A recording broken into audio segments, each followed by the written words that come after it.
Hey guys, welcome back to my YouTube channel. Today I am going to show you how to do foil embossing work on a tabletop with damp nib pencil.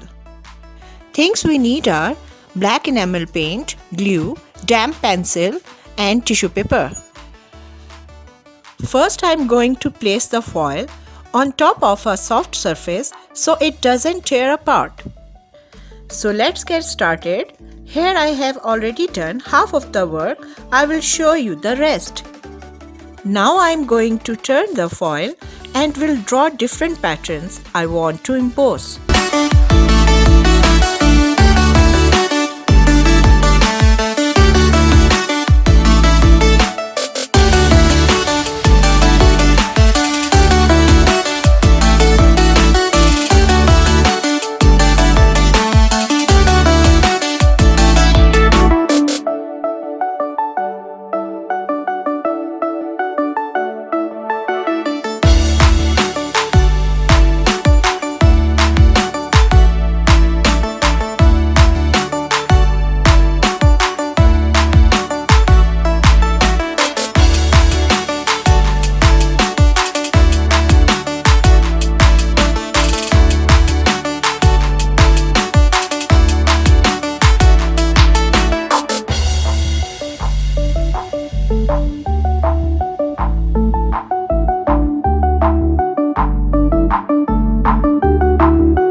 At the end, I am going to give it an impression with black enamel paint.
So here is the final look. It was super easy. I hope you liked it. See you in my next video.